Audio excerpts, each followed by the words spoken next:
Hello, and welcome to this episode of Retro Game Living Room. Today, I'll be doing something a little different. This is a video essay. As a game collector, archivist, and historian, the taxonomy of video game consoles is very important to me. That's why I'm so bothered by the flaws with the common system of classifying console generations. In this episode of Retro Game Living Room, I will examine the issues with the current system, propose remedies through new definitions, and correctly classify home video game consoles. So stick around.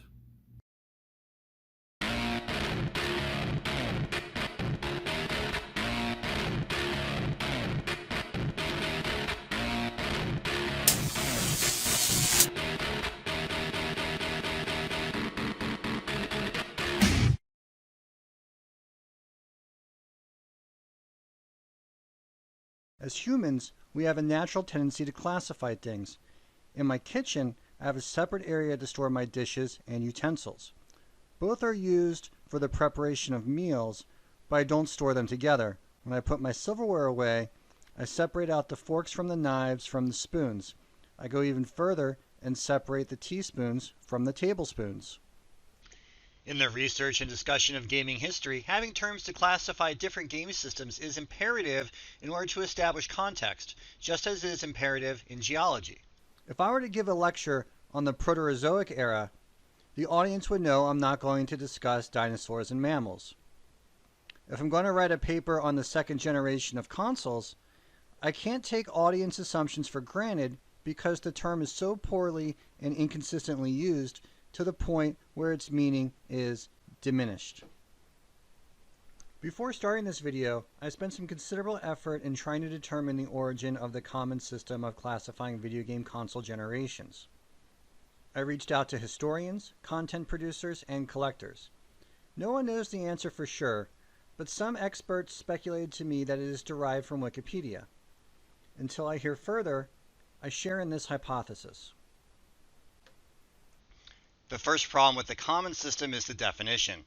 Wikipedia defines a console generation as a set of video game consoles in direct competition for market share in a given era. That sounds simple, right? But there are some major problems with it. First, this definition breaks Wikipedia's own rules about citations. There is no citation for this. It's something that the anonymous author made up. That may seem technical, but it's a big deal in the context of this issue, especially considering that Wikipedia created itself as the foremost authority on the subject of video game console generations. Second, what is an era? The term is important when discussing historic time frames. As with my example from the geologic time scale, eras mean specific things. Again, we have no citation for what constitutes an era of gaming. Third, consoles, quote, in direct competition for market share, end quote, is a terrible metric. Atari 2600 was marketed through 1991. Does that mean it's the same generation as NES? Okay, that may sound outlandish, but let's try another. The Sega Genesis launched in the US in 1989. Its primary competition for market share was not the TurboGrafx 16, which never achieved a competitive edge in North America. Sega was marketing their 16-bit Genesis directly against the 8-bit Nintendo juggernaut. Nintendo had the market share that Sega was after.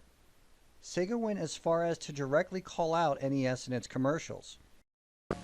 Genesis does 16-bit arcade graphics. You can't do this on Nintendo. Genesis does.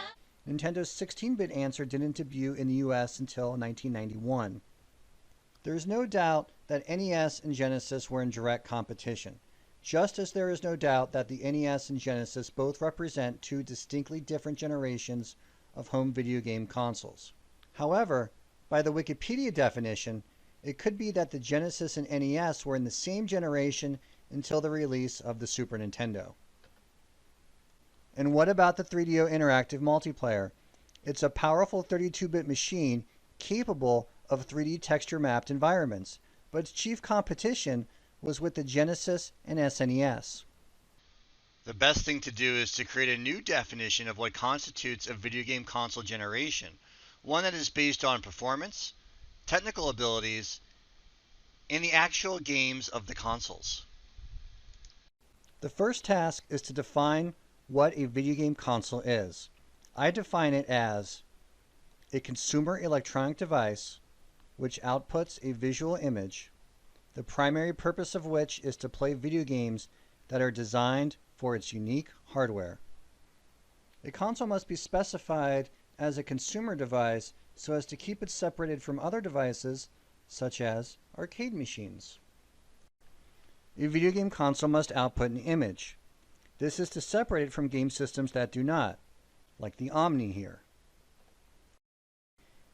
I use the term image in order to not exclude any of the broad range of devices that use different display technologies.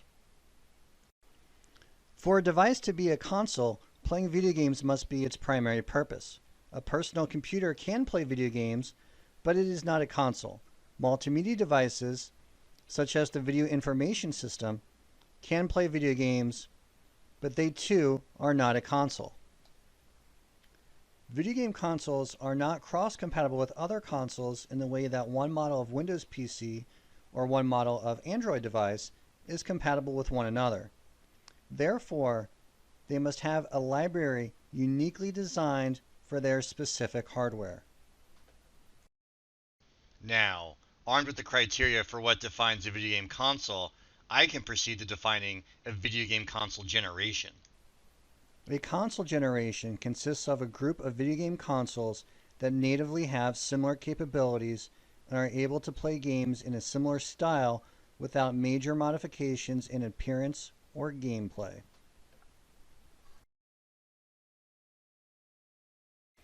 From our previous example, we know that the Genesis competed directly against the NES. We also know that it was in the same generation as SNES. Both Genesis and SNES can play Street Fighter II and Mortal Kombat. NES can play neither of these games without substantial changes to them. Genesis and Super Nintendo are in the same generation. NES is not a part of it. PlayStation, Saturn, and N64 can handle such games as Tomb Raider, however, the SNES and Genesis cannot. PlayStation, Saturn, and N64 are all in the same generation. SNES and Genesis are not members of that generation. There have been occasions where consoles have required additional hardware or peripherals to upgrade their ability in order to play certain games. The word natively was included for this reason, so as not to preclude a console from being considered a member of a generation that it does not belong to merely by virtue of additional chips or other hardware accessories.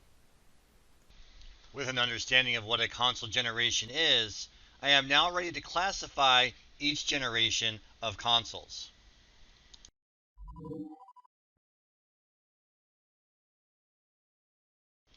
For the pre-first generation, I'll begin with this clip of me speaking to Genovi in his excellent documentary on aftermarket games for retro consoles called Retro Impressions: Why We Create. It's kind of like Odyssey came out, and then in 1975, the first generation happened when Home Pong was released. Game console generation is like this homogeneous thing where you could have a similar game on two platforms, like Super Nintendo and Genesis, right? You know, Super Nintendo's got more colors, Genesis is faster, but you can still have Mortal Kombat 2 on both consoles, and it's the same basic game, it just looks a little different. You couldn't even run Pong on an Odyssey because, you know, Pong has, first it has walls, right? It's got a computer, it keeps score, and it has, the computer itself has rules. So it's like two totally different kind of worlds. So Odyssey is really neat to me because it's so unique in what it is, and there's nothing else out there that's like it. The Magnavox Odyssey is really a generation unto itself because it is incapable of replicating later produced games, not even Pong, due to its use of discrete circuitry. Other consoles with discrete circuitry are the UK Video Master home TV game from 1974, the French Aurelec PP 2000, as well as the Magnavox Odyssey 100 and 200 consoles. Characteristics of pre-first generation consoles are that they rely on discrete circuitry and they cannot keep score.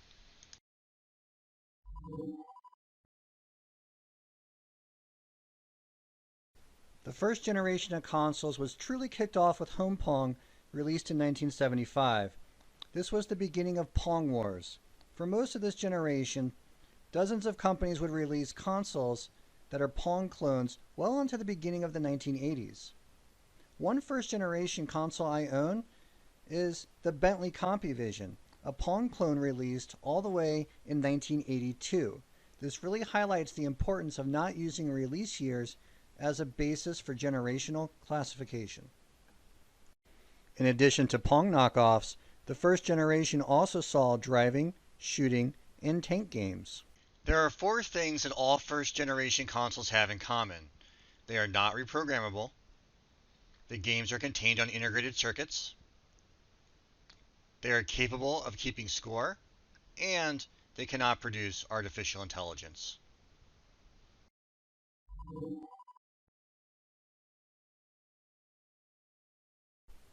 The second generation of consoles kicked off with the release of the Fairchild Video Entertainment System in 1976, later renamed to Channel F. This was only 1 year after the introduction of Atari's Home Pong by Sears. Channel F aimed to disrupt the first generation market by introducing the world's first reprogrammable console. Channel F could accept games on ROM cartridges, and it employed a microprocessor in the form of the F8. Several other companies followed suit: RCA, Atari, Magnavox, APF, Bally, Mattel, GEC, and Emerson. Ultimately, the Atari 2600 defined this generation, with Intellivision coming in a distant second, and Odyssey 2 an even far more distant third. The second generation caused a market shakeup, a crash, if you will, that led to all but 4 of the dozens of manufacturers of first-generation consoles either leaving the market or going out of business. Coleco almost went bankrupt during this upheaval. However, that crash is the topic for another video. This generation also features a great disparity between competing consoles. So much so that the Intellivision is almost a member of the next generation, and the RCA Studio 2 is nearly out on its own. Despite its advanced features, most Intellivision games can be adapted for play on the 2600, which is on the lower end of the power spectrum for its generation. As for RCA Studio 2, while it is definitely not capable of running the most advanced games for the second generation, innovative homebrewers have ported several to its limited hardware. The Channel F is also often dismissed as a weaker system, but despite its limitations, it enjoys a surprisingly good port of Pac-Man, proving that it was capable of much more and solidly deserves a place among its peers. Other consoles in this generation not previously mentioned include, but are not limited to, the Interion VC4000, Bandai Supervision 8000, and the Epoch Cassette Vision.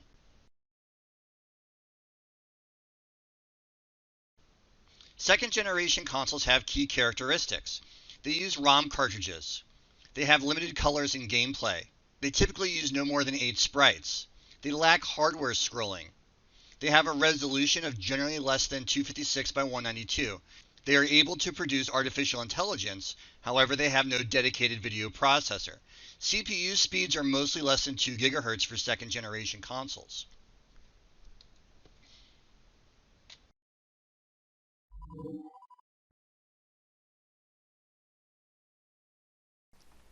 The next generation to discuss is one that often incorrectly gets lumped in with the second generation. This generation consists of the ColecoVision, Atari 5200 Super System, Sega SG-1000, Casio PV-1000, Tomy Puta Jr., Epoch Super Cassette Vision, and the VTech Creativision. Of all the generations, this one is perhaps the biggest mess to sort out. First, I will focus on the 2 American consoles, ColecoVision and Atari 5200, Both are regularly included as late entries into the second generation. This should make absolutely no sense to anyone. That doesn't make sense. First, the 5200 is the successor to the 2600. Obviously, they are not in the same generation. Both the 5200 and ColecoVision are significantly more advanced than second generation consoles such as the 2600 and Intellivision. For an example, here's Pac-Man running on the 2600.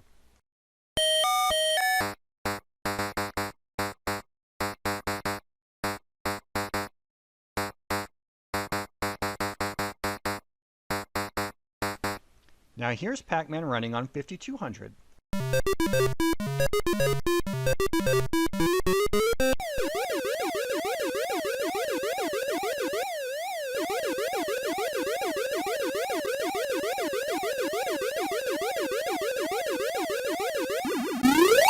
And now here's 2600 Pac-Man running side by side with 5200 Pac-Man.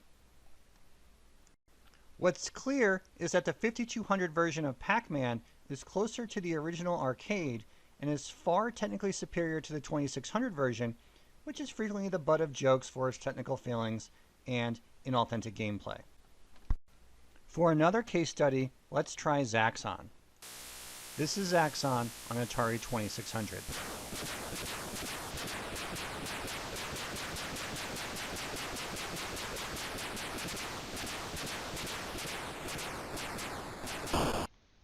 Now this is Zaxxon on Intellivision. The Intellivision version is better, but it's still nothing like the isometric shooter that Sega released in the arcades. Now here's Zaxxon on ColecoVision.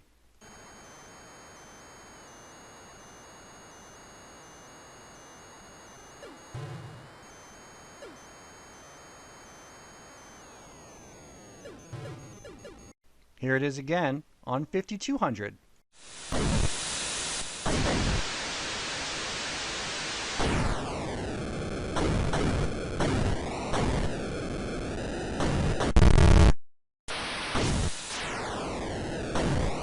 Finally, this is Sega's own port on their SG-1000 console.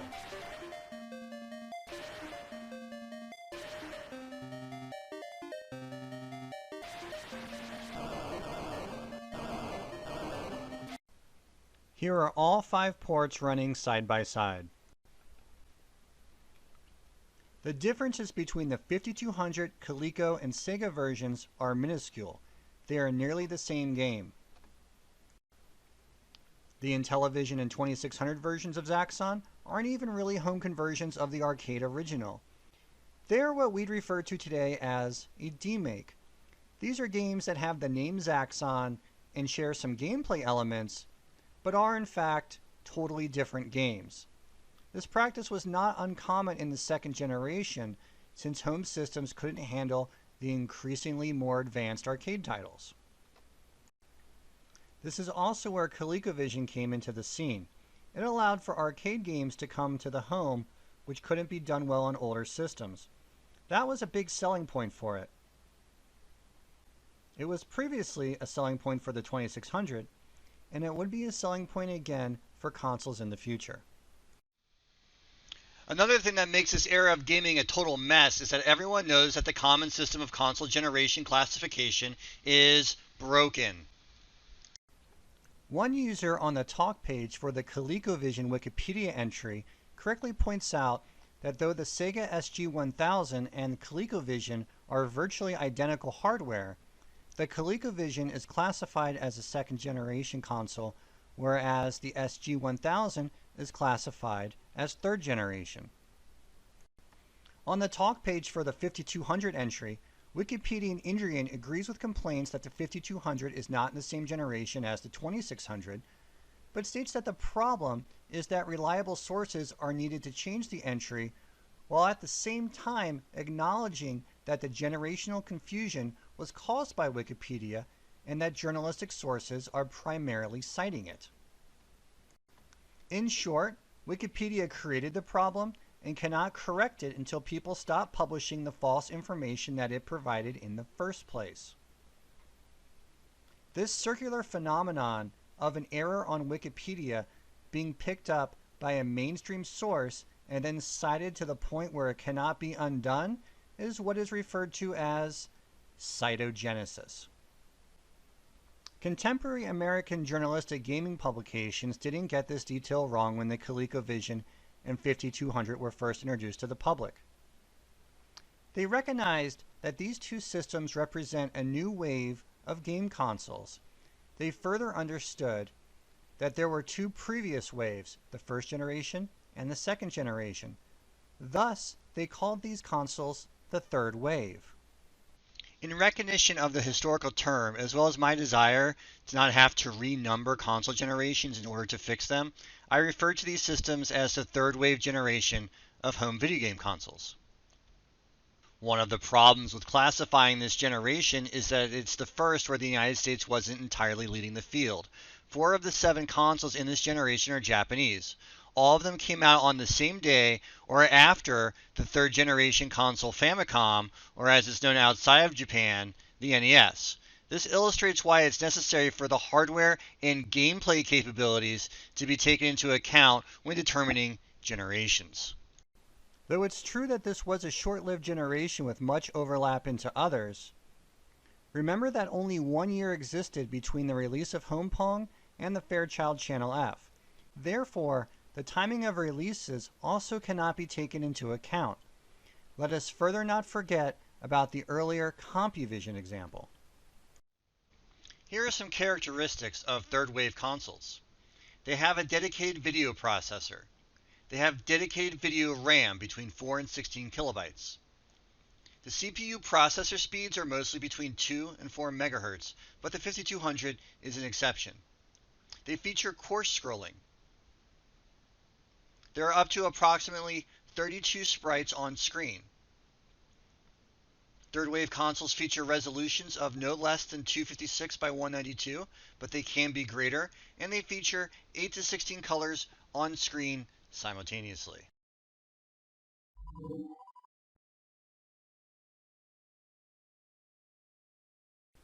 There is no doubt that the third generation of video game consoles began on July 15, 1983, when Nintendo released Famicom in Japan. Many refer to this generation as the golden age of gaming. The NES ushered in a global revival of home video game consoles. The industry would begin to grow larger than it ever was prior to the crash. Mario, Zelda, and Nintendo became household names. This is one of the easiest generations to chronicle because it's the smallest of the retro era and entirely straightforward. There were only 3 main consoles of the period: NES, Sega Master System, and Atari 7800 Pro System. 3 other 8-bit consoles would join late in the game, all of which being consoleized home computers. Those are the Atari XE Game System, Amstrad GX 4000, and Commodore 64 Game System.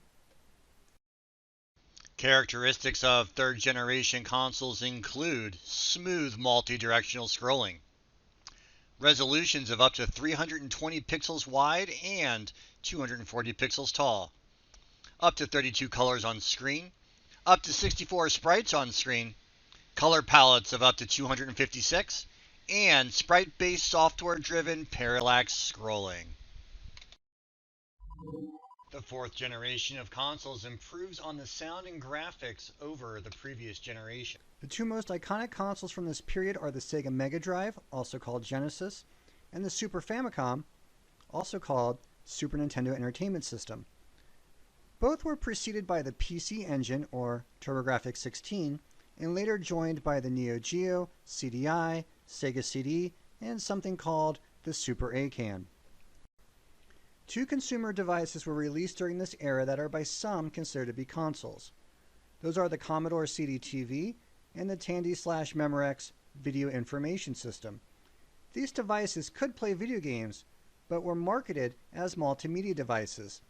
The CD-TV is really an Amiga 500 computer and can be upgraded with a floppy drive and other Amiga peripherals.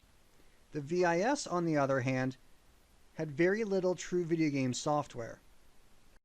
Per the definition of what constitutes a game console, The device's primary purpose must be to play video games. Therefore, CDTV and VIS do not meet this standard.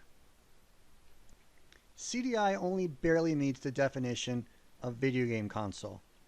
While it was initially marketed as a multimedia device, Philips pivoted hard toward the video game industry and pushed it as a games machine that could also do, some other stuff.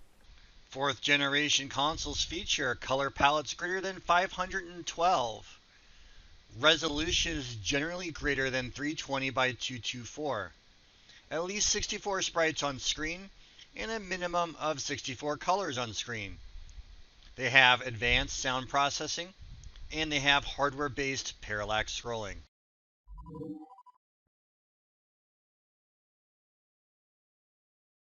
The fifth generation of consoles is where things get really messy again.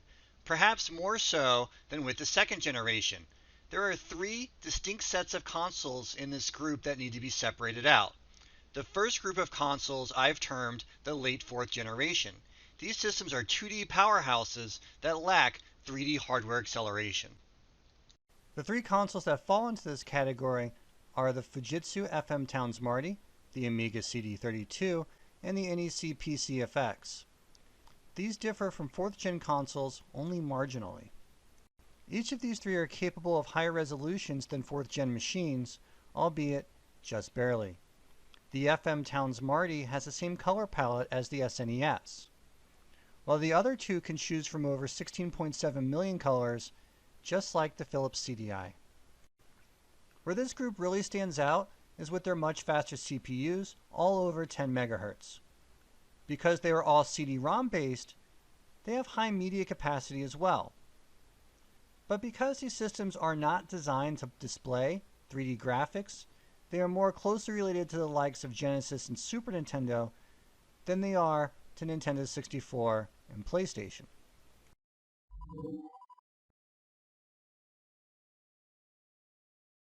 The next group of consoles is the smallest group in this feature. The group consists of just 2 or 3 machines, the Atari Jaguar, the Sega Genesis 32X, and unless you consider it a handheld, which I don't, the Nintendo Virtual Boy. I call the group that these three are members of the Paleo 5th generation. All three machines are designed to produce polygons. Theoretical specs aside, both the 32X and the Jag can produce 20,000 flat shaded, garage shaded, or texture mapped polygons per second, and both have processors over 20 MHz. The 32X and Jaguar are clearly more powerful than not only the 4th generation consoles, but the late 4th gen consoles as well. However, they don't quite match up to true 5th generation systems. Here's a 3D game on Jaguar.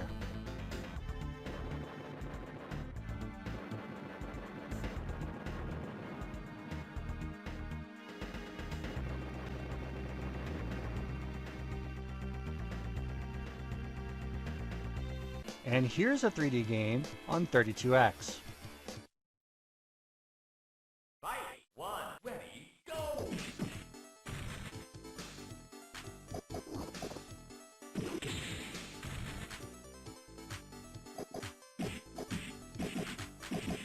KO!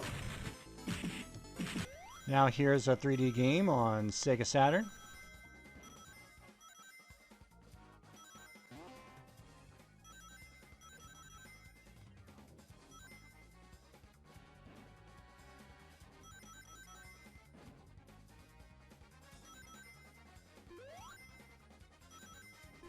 Here's one on PlayStation.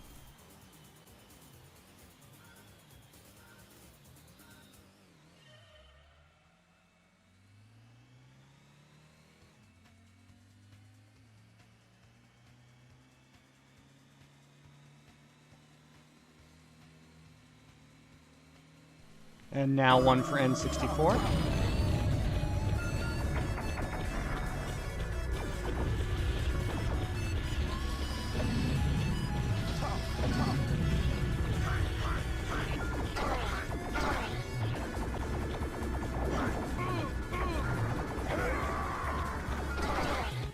Just for fun, here's one on 3DO.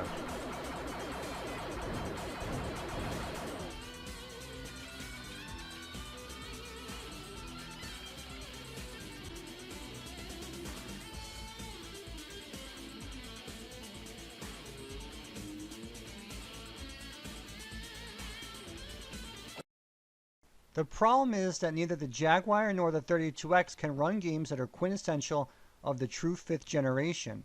That's why they must be separated out. For example, take Tomb Raider. I'm aware that it never appeared on N64, but the Nintendo 64 could have easily handled it. It did appear on both Saturn and PlayStation. This is a game that none of the proto 5th gen consoles could handle. To that point, they could also not handle any of the 5th gen examples I've already shown.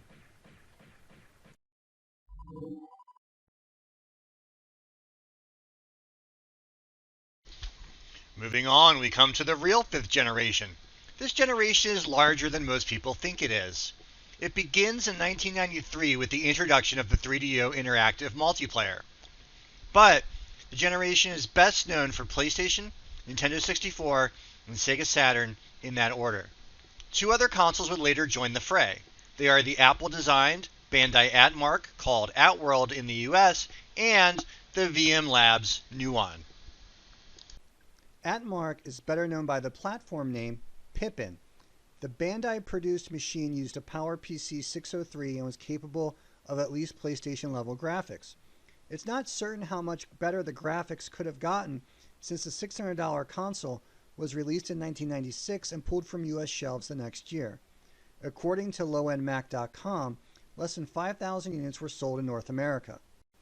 Although Apple touted its Pippin platform as a multimedia device, saying consumers wanting, quote, just a console would be better off looking to Sega or Nintendo, Bandai pushed it as a gaming machine, especially in its native Japan, where it had more direct control over the marketing as well as a long history of making consoles. Like Pippin, Nuon was the name of a platform, not a specific console. VM Labs was quite a bit more successful than Apple in getting its technology to market. DVD manufacturers such as Toshiba and Samsung released video game-capable Nuon-enabled players. Motorola even released a compatible set-top box. VM Labs promised the world it would revolutionize gaming, which it did not. Nuon is often included as a member of the 6th generation of gaming, which it is not. Its graphical abilities fall somewhere between those of a PlayStation and an N64, as can be seen here. Claims that it was a 128-bit console were just marketing fluff. In reality, the heart of the machine, the Aries chip, featured a 32-bit main bus and a 32-bit communication bus.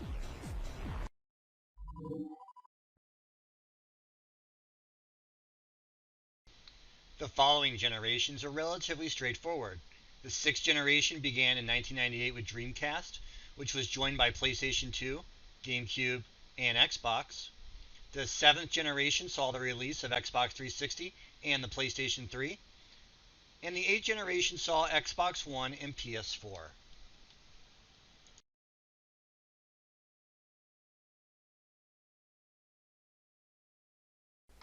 So, where do Wii, Wii U, and Nintendo Switch fit into this? I'd argue that those three consoles are extra-generational. None of the three were part of a homogeneous ecosystem of home video game consoles, and therefore they exist outside of the console generation model. Nintendo themselves support this position and believe that they are not in direct competition with the Xbox and PlayStation brands, and have not been for some time.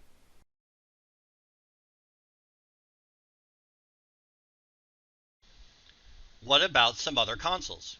Well, there are a lot of consoles not named in this video. Some of them, like the 2nd generation Radiofin 1292 Advanced Programmable Video Game System, were not mentioned for time.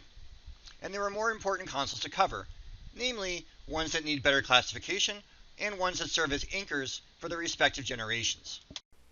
Others, such as the Worlds of Wonder Action Max, a VHS-based console released in 1987, are extra-generational and exist as gaming products outside of generations and fall neatly into no one category.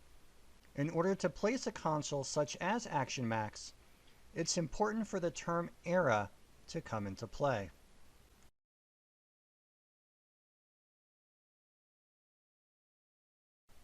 We can determine the era of a particular console by simply looking at the market leaders of the year. Given Action Max and its 87 release as an example, when it came out, the NES was dominant and the Master System and 7800 were vying for market share. This means that in 1987, the third generation was underway. Therefore, the Action Max, while itself not being a third generation console, is a third generation era console. A console can also be released in one era and belong to another hardware generation. Take the Funtech Super A-Can. I previously included this in the fourth generation of consoles. It has about the same capabilities as the Super NES.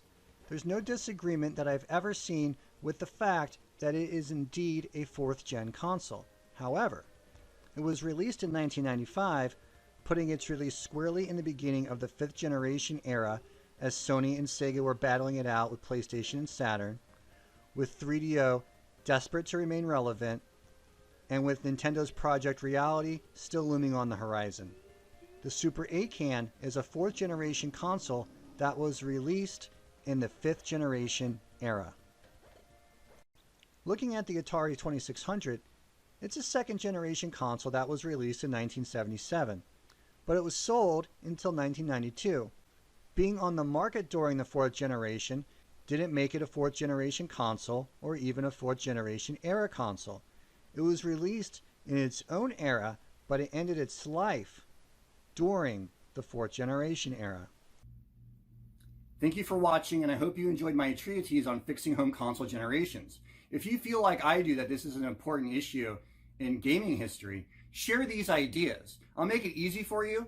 Not only did I make this video, but I put in the description a link to the script. So you can copy and paste these ideas and share them anywhere. Next time, we'll take a look at handheld console generations. See you then.